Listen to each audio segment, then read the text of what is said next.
안녕하세요. 미세영입니다. 오늘 소개해드릴 책은 청아한 문체와 세련된 감성 화법으로 사랑받는 에쿠니 가오리의 신간 여행 드롭입니다. 일상에 지쳐 맥이 빠졌을 때나 혹은 일상이 무료해졌을 때면 여행을 꿈꿉니다. 몸은 기껏해야 베란다에 나가 화분에 물을 주거나 구름 낀 하늘을 올려다보는 정도지만 마음속은 쉼없이 바깥 세상을 맴돌지요. 어느 도시의 미술관을 느릿느릿 거닐고 파도가 찰썩이는 이름 모를 모래 해변을 하염없이 걷기도 합니다. 뾰족뾰족한 첨탑이 치솟은 대성당에 들어서 알록달록한 스테인드 글라스로 쏟아지는 눈부신 햇살을 맞는가 하면 바다의 이편과 저편을 잇는 바람이 휘몰아치는 대교 위를 자전거를 타고 싱싱 달리기도 합니다. 아름다운 광장의 노천 카페에서 오가는 이국 사람들을 바라보며 아페로를, 맥주를, 와인을 한 잔 마시기도 하지요. 여기 비스듬한 잔이 있습니다. 목이 없는 와인잔의 원형 유리 바닥에 바로 붙어 있는 받침 부분이 30도 정도 기울어 있지요. 요리사 모자를 쓴 남자 그림과 글자가 찍힌 그 와인잔은 오래전에 세상을 떠난 아버지 여행의 기념품입니다. 스위스 산악 열차를 탔을 때 식당차에서 사용되던 잔이라는데 선로의 경사와 같은 각도로 비스듬히 기울어져 있기 때문에 올라갈 때와 내려갈 때 방향을 바꾸면 와인이 수평을 유지한다고 합니다. 그 잔이 재미있어 갖고 싶었던 아버지는 차장에게 부탁해 한 개를 얻었다고 합니다. 집으로 돌아오자마자 아버지는 그 비스듬한 잔을 우리에게 보여주면서 용도를 설명했어요. 산악 열차를 타본 적이 없는 우리 가족은 그 이야기를 들으면서 모든 테이블에 비스듬히 기운 잔이 놓여 있고 찰랑거리는 레드와 화이트 와인이 수평을 유지하고 있는 식당차의 광경을 상상하고는 외국인들의 발상이 참 멋지다고 감탄했습니다. 그러나 그 후에 그 잔이 사용된 적은 단 한 번도 없었어요. 여행 기념품이 대체로 그렇듯 금방 잊혀졌습니다. 얼마 전에 불쑥 떠올라 찾아보니 식기 선반 구석에서 먼지를 뒤집어 쓰고 있었습니다. 30년 넘게 아무도 돌아보는 이 없이 그곳에 그렇게 있었던 것이지요. 깨끗이 씻자 잔은 당연히 반짝반짝 빛났습니다. 마치 새 물건 같아 묘한 기분이 들었어요. 긴 시간이 지났는데 이걸 가지고 돌아온 사람도 이미 이 세상에 없는데 마치 그런 모든 일이 없었던 것처럼 잔은 여전히 반짝거렸습니다. 레드와인을 따라 보았어요. 평평한 책상에 잔을 놓아도 와인은 물론 수평이지만 받침 자체가 기울어 있어서 시각적으로는 불안전하고 낮은 쪽 테두리에서 당장이라도 와인이 흐를 것만 같았습니다.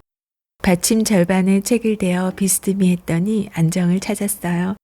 굳이 이렇게까지 하면서 비스듬한 잔에 와인을 마시는 자신이 우습게도 여겨졌지만 건강하던 시절에 호기심이 많았던 아버지 기질을 잠시 떠올리고 싶었는지도 모르겠습니다. 누군가가 세상을 떠났을 때, 살아있을 때 여행하던 사람이라면 뒤에 남은 사람은 위안이 되지 않을까 싶습니다. 적어도 여러 장소에 가서 많은 것을 보았다고 생각할 수 있지요. 앞으로 나를 떠나보낼 사람이 그렇게 생각할 수 있도록 여행을 많이 하고 싶다 하고 쓰면 과한 욕심일까요? 미국을 여행할 때 일입니다. 바텐더가 매력적인 여자여서 어느 바에 이틀밤을 연달아 갔습니다. 몇 년 전 세인트루이스에서의 일이지요. 그녀는 백인이고 키가 크고 머리는 갈색이고 손이 커다랬어요. 가게는 작았지만 길가에도 테이블이 놓여 있었어요. 미국 사람들은 여럿이 몰려와 앉을 자리가 없으면 선체로 마시고 돌아가곤 했습니다. 그러니 상당히 바빴을 텐데도 그녀는 이틀밤 내내 혼자 주문을 받고 칵테일을 만들고 돈을 받고 테이블을 치우고 잔을 씻으면서도 가게 전체를 살폈습니다. 그 바지런히 일하는 모습과 군더더기 없는 동작과 차분한 몸짓 모두가 마음에 들었지만 내 눈길을 사로잡은 그녀의 가장 큰 특징은 웃지 않는 것이었습니다.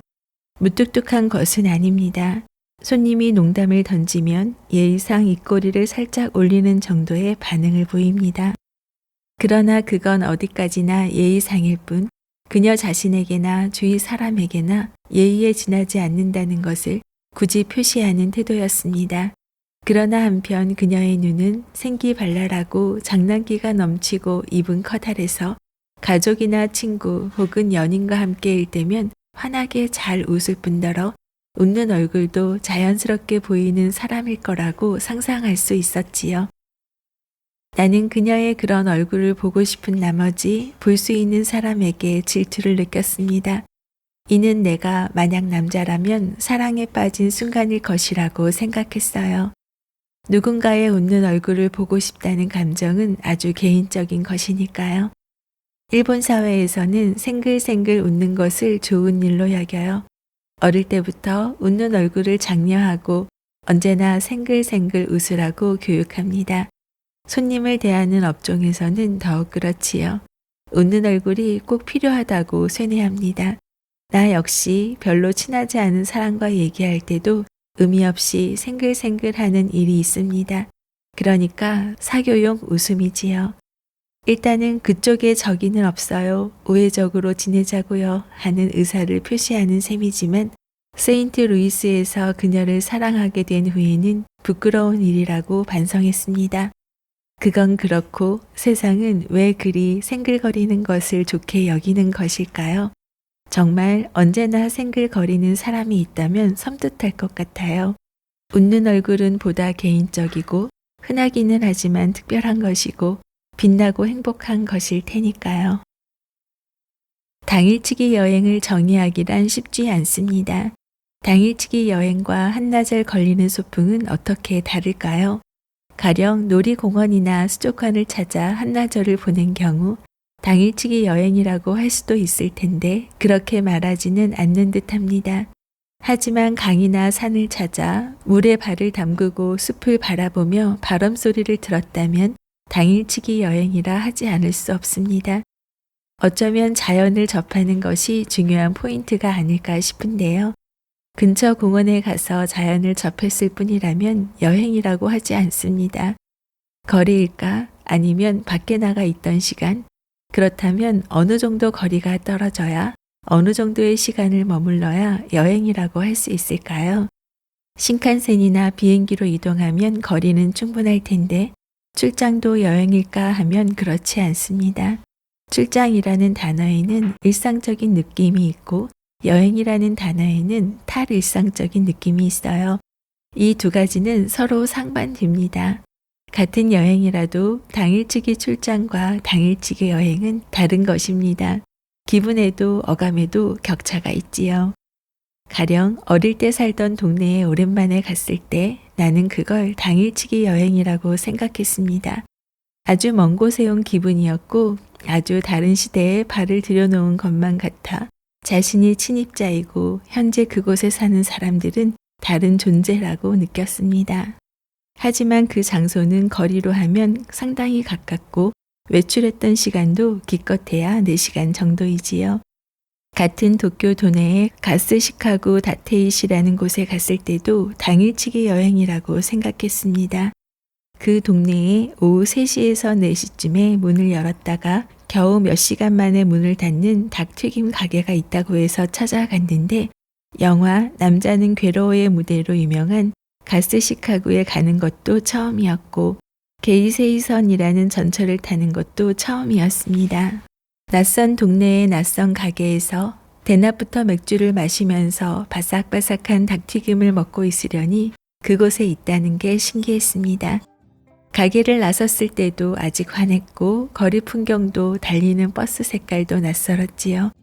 버스를 앞문으로 타는지 뒷문으로 타는지 요금은 타면서 내는지 내리면서 내는지 모르는 채 기껏 왔으니 타보자 싶어 타기도 했습니다. 이동 거리와 머문 시간과 상관없이 그것은 틀림없는 여행이었습니다. 당일치기 여행에 필요한 거리와 시간은 신축성이 자유로운 듯합니다. 미소님들은 당일치기 여행은 무엇이라고 생각하시나요? 저는 당일치기 여행은 일상 탈출이라고 말하고 싶습니다. 이동하는 시간과 거리는 그리 중요하지 않은 것 같아요. 새로운 기분, 새로운 경험, 그리고 과거의 추억, 과거의 느낌. 맞습니다. 현재의 일상에서 과거의 시간 속으로 또는 새로운 장소로 이동하면서 느낄 수 있다면, 그렇게 일상 탈출을 할 수 있다면 충분하지 않을까요?